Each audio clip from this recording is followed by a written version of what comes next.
በስመ አብ ወወልድ ወመንፈስ ቅዱስ አሐዱ አምላክ አሜን።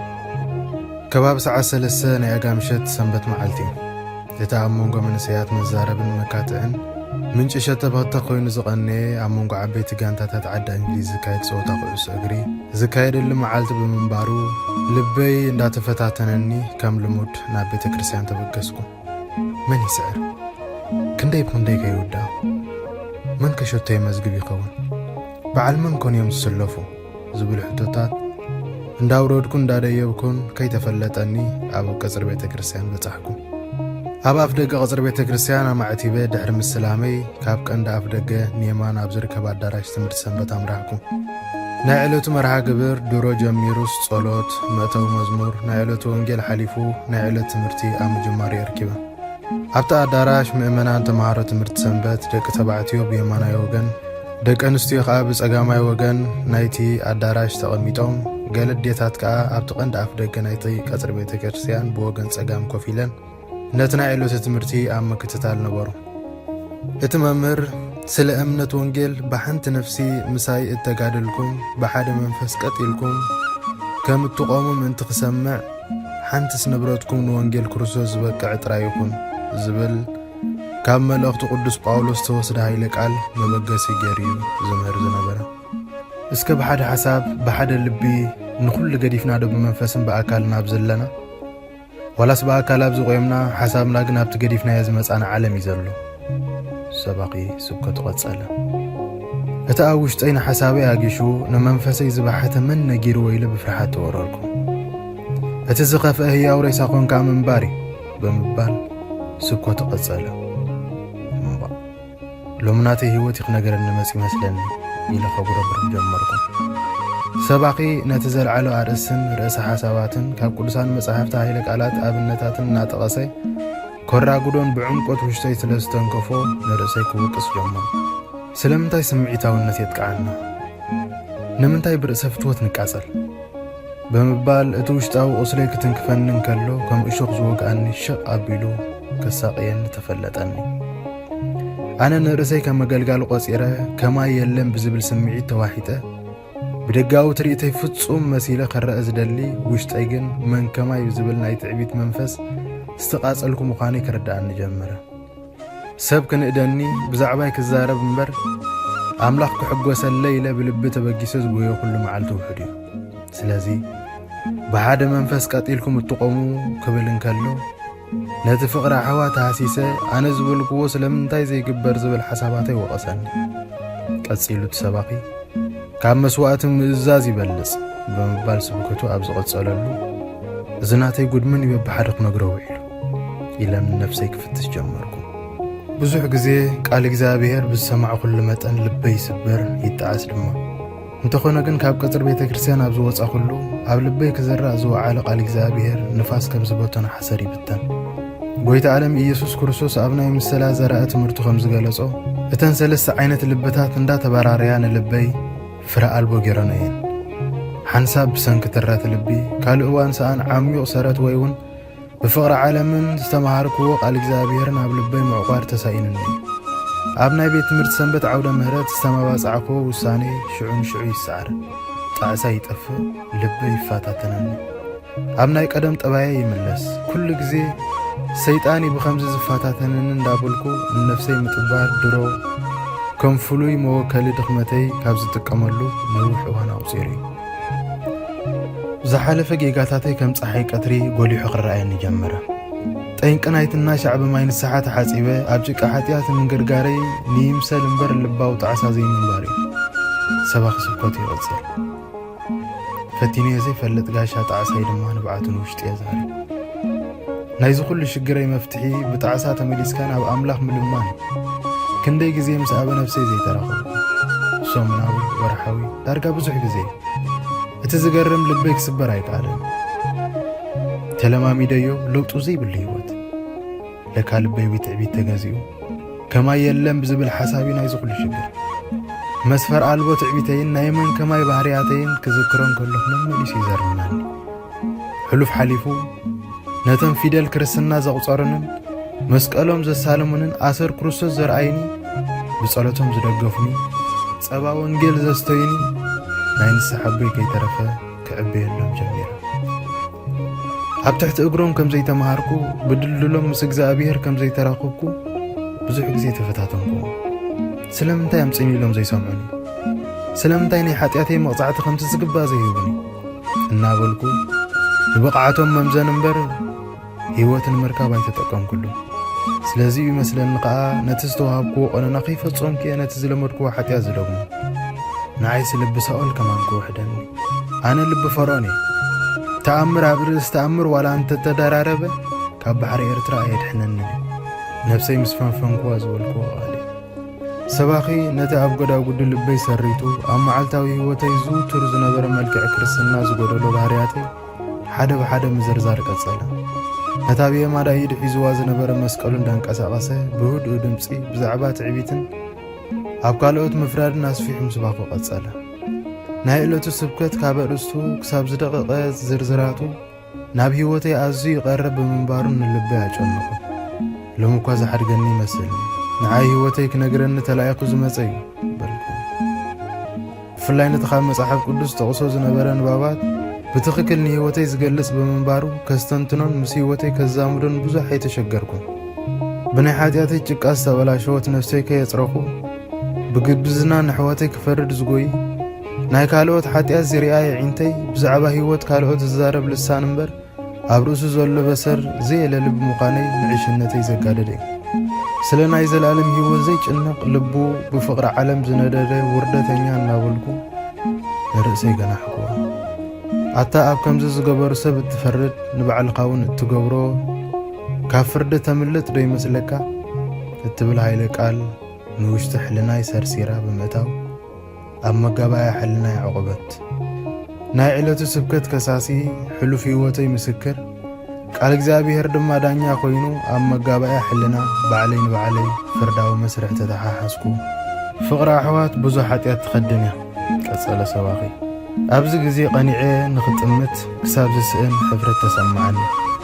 እቲ ኣነ ዝበልክዎ ስለምንታይ ዘይፍጸም ዝብል ስምዒት ኣብ ልዕሊ ናይ ኣገልግሎት ኣሕዋተይ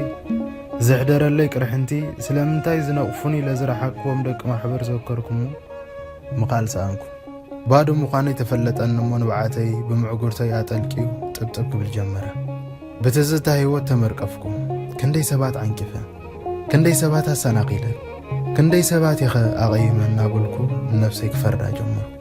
መጋባእያ ሕልና ንኹሉ ኣብ ርእሰይ ዝተመስረተ ክሲ እኹል ምስክር ብቑዕ መርትዖታትን ስለ ዝነበሮ እቲ ሰባኺ ኣብ ርእስኻ ቁጣዕ ኣምላኽ ትእክብ ኣለኻ ዝበሎ ቃል ኣባ ይፍጸም ምህላው ትረዳእኒ ምንኩን ኢኻ ዝቁጣዕ ዝኸናግፈኒ ዝኽእል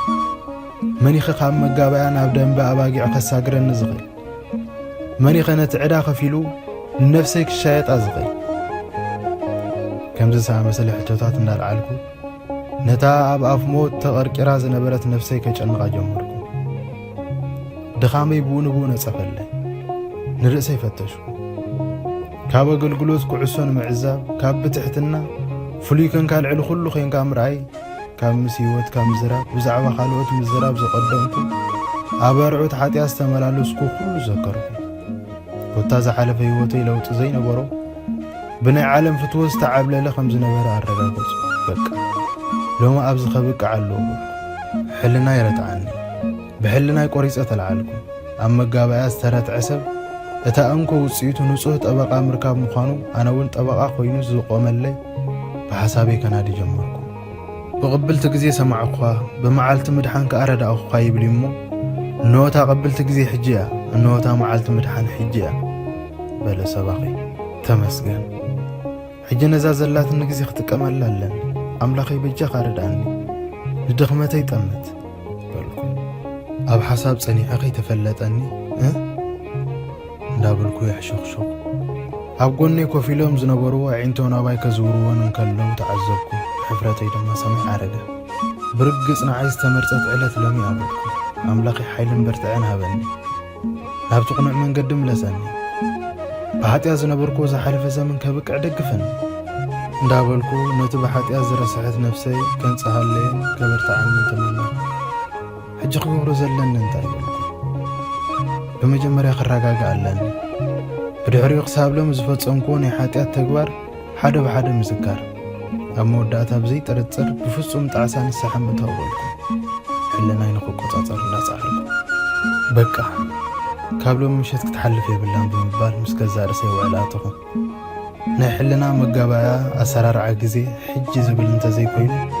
قصرا بمنواح نهيوات أبسن فلان نايمن تلتالا كايدا يبلو كستنا بيبو مسكر قريب مصحف حق تغنصيلو قال امنت تسمع بمنبارو እቲ እንኮ ተሪፉ ዝነበረ ፍርዲ ምብያን በመዃኑ መዋጽኦ ምንዳይ ጥራይ እቲ አማራጽ ኣብ ከም ዝህሞት ከለኹ ጠባቃ ኮይኑ ስለይዝቃወም ክረክብ እናተመነኹ ናይ ኣበ ነፍሰይ መንፈሳዊ ጸጋ ቅጅል በለን ሰባኺ ትምህርቱ ክቅጽል እንከሎ ይተረዳእኒ ምስ ሕልናይ ኣብዲቕ ዝበለ ምጉት እንከለኹ ኣብ መወዳእታ ሓቋቁ ልብኹም ተዓጢቕኩም እንዳተጠንቀቕኩም ነቲ ብምግሃድ ኢየሱስ ክርስቶስ እትረኽቦ ጸጋ ሙሉእ ተስፋ ግበሩ ከም እዙዛት ውሉድ እምበር ከምቲ ብዘመን ድንቁርና ከለኹም ዝገበርኩምዎ ናይ ቀደም ትምኒትኩም ኣይትንበሩ ዝብል ናይ ሊቀ ሐዋርያት ቅዱስ ጴጥሮስ ምዕዶ ጠቐሰ ናይ ድንቁርና ዘመን ትብል ሓረግ ፍሉይ መልእኽቲ ኣብ እምሮይ ኣቃልሕት እሞ ከይተፈለጠና ኣድመፅኩ ሕጂ እውን ኣብ ጎድነይ ዝነበሩ ኣሕዋት ኣዒንቶም ናባይ ክልእኹን ከለዉ ሕጂ ዶ እቲ ናይ ምሰሊ ህይወትካ ተፈሊጡካ ዝብሉን ዘለዉ ኮይኑ ተሰማዓኒ ዝተዳለወ መርሃ ግብር ሓደ ብሓደ ድሕሪ ምውድኡ ምዕፀው ጸሎት ተገይሩ ቡራኬ ተዋሂቡ ዝመጽእ ሰሞን ብድሓም ሰላም ይራኽበና ተባሂሉ ነብሲ ወከፍ ተሳታፊ ነናብ ቤቱ ክብገስ ጀመረ ኣነ ግን ሎሚ ጸር ሓጢኣተይ ከይራገፍኩ ሕልናይ ከይዕረፍኩ ነገዛይ ከይምለስ ቆሪፀ ስለ ዝተለዓልኩ ኣብ ቤተ ክርስቲያን ተረፍኩ ድሕሪዚ ናይ ንስሓ ቦይ ዝረኽበሉ ኩነታት ንምንዳይ ብቕልጡፍ ናብቲ ንሶም ብቐጻሉ ጸሎት ንምብጻሕ ዝርከብሉ ቦታ ኣምራሕኩ ዕድል ገይረ ከም ቀደሞም ጸንሕንሞ ርኢ ምሳብ በሉኒ ኣየ ዝወደይ እንታይ ክሰማዓካ በሉኒ ኣባ ክረኽበኩም ደልየ ነይረ በልኩም ብዝተማናነ ድምፂ